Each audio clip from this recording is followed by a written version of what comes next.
मिस्री शहर शर्म अल शेख जजीरा नुमा सीना के जनूबी सिरे पर वाक़ है। ये शहर सियाहत और इंटरनेशनल कॉन्फ्रेंसेस की वजह से ज़्यादा मशहूर है। 2015 की मरदमशुमारी के मुताबिक इस शहर की आबादी तकरीबन 73,000 थी। शर्म अल शेख मिस्र के तमाम जनूबी इलाके का इंतज़ामी मुकाम भी है। इस शहर के ज़ेरे तमाम ही कोहे तूर और मशहूर सेंट कैथरीन चर्च भी है। इस शहर की अहमियत इस लिहाज से भी है कि ये मिस्री नेवी का मरकज़ और बड़ी बंदरगाह है। स्विस बहरान के दौरान इस शहर पर इसराइल ने 1956 में कब्ज़ा कर लिया था, जो 1957 तक रहा और इसके बाद दोबारा मिस्र के पास आ गया।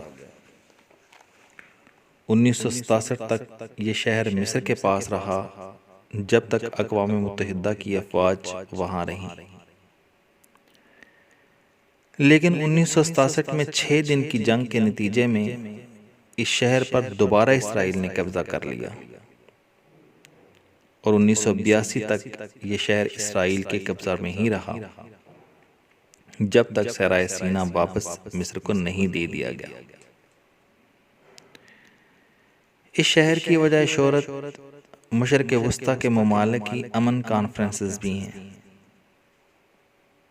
2010 में शर्म अल शेख में इसराइल और फ़लस्तीन के दरमियान बराह रास्त बातचीत भी हुई। हमारे ऑर्गेनाइज़र ने जिस होटल में हमारी बुकिंग करवा रखी थी, वो इंतहाई शानदार होटल था। यहाँ ज़्यादातर सयाहों की तादाद यूरोप से थी। ऐसे मालूम हो रहा था कि ये कोई यूरोपियन इलाका है, क्योंकि ज़्यादातर सयाह यूरोपियंस ही थे। सईदुर रहमान, जो इस टूर में मेरे रूममेट थे, हम होटल के लॉन्ज में बैठकर अपने कमरे की चाबी का इंतज़ार करने लगे। वहाँ काफ़ी रश था। करीब 1 घंटा के इंतज़ार के बाद हमको अपने कमरे की चाबी मिली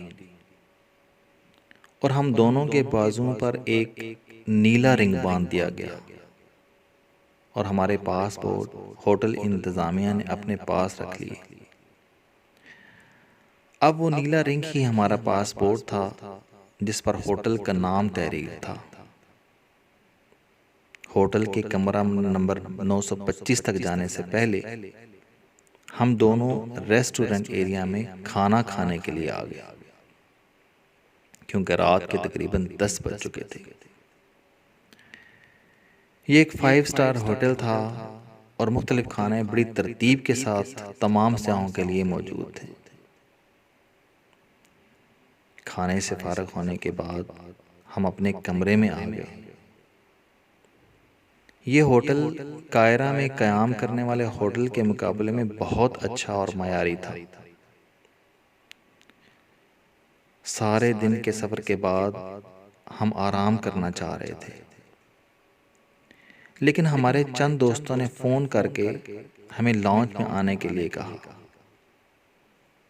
इस सफ़र में हम 11 के करीब वो दोस्त भी थे जिन्होंने कासिम अली शाह साहब के साथ मिस्र के टूर से पहले उज़्बेकिस्तान और तुर्की का सफ़र भी कर रखा था। इसलिए जहाँ वो 4 दोस्त इकट्ठे होते, वो दूसरे दोस्तों को भी वहीं बुला लेते। मैं ताज़ा दाम होने के बाद इस होटल के लॉन्ज में आ गया, जहाँ आरिफ इकबाल, हकीम बाबर, मलिक फरहान, राना रिजवान और आमिर यूसुफ बट बैठे थे। यहाँ बैठकर हम अपने पहले असफार का मिस्र के इस सफ़र के साथ मुवाजना करते रहे।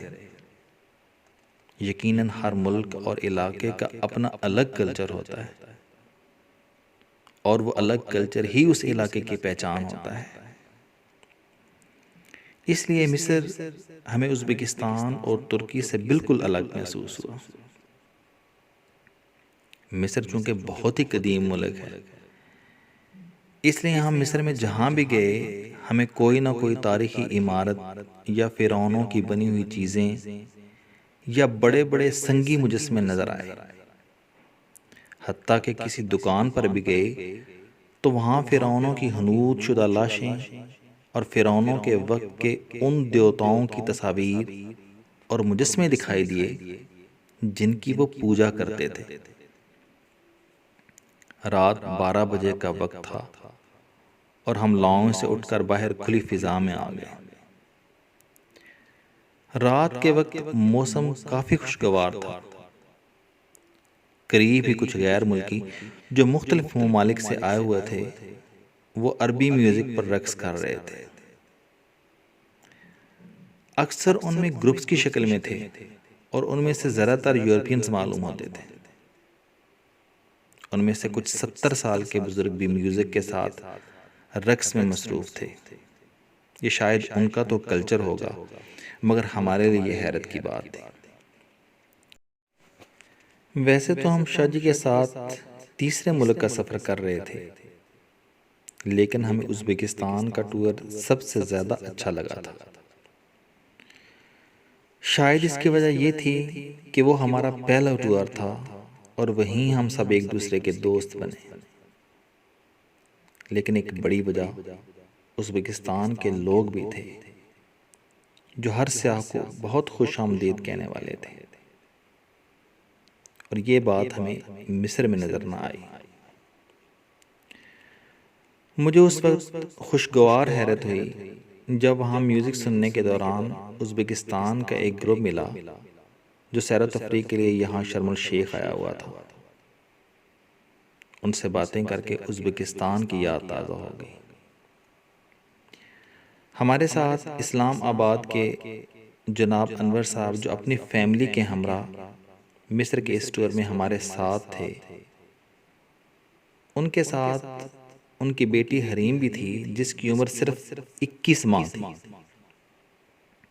और रात के इस पहर हरीम अभी तक जाग रही थी और अपने बाबा अनवर साहब के साथ खेल रही थी। हमने अगली सुबह शर्म अल शेख शहर देखने के लिए निकलना था, इसलिए हम सब आराम करने के लिए अपने अपने कमरों में आ गए।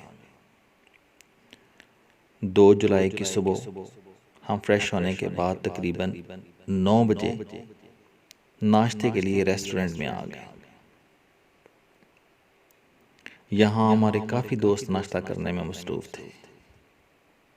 सईदुर रहमान और मैंने भी नाश्ते के लिए ब्रेड, ऑमलेट, जाम और कुछ फ्रूट लिया और आरफ साहब के पास आकर बैठ गए। नाश्ते की मेज़ पर मुख्तलिफ मौज़ूआत पर गुफ्तगू होती रही। शेड्यूल के मुताबिक तो हमने आज शर्म अल शेख में एक तारीखी चर्च और एक अजीम मस्जिद अल सहाबा देखने के लिए जाना था, लेकिन हम में से कुछ दोस्त पैराग्लाइडिंग के लिए समंदर में जाना चाहते थे। इसलिए हमारे चंद दोस्त शहर की सैर के लिए ना रुके और वो अपने तौर पर साहिल समंदर की सैर और पैराग्लाइडिंग के लिए चले गए। हम लोग शाह जी के साथ शर्म अल शेख शहर देखने के लिए 11 बजे होटल से निकले।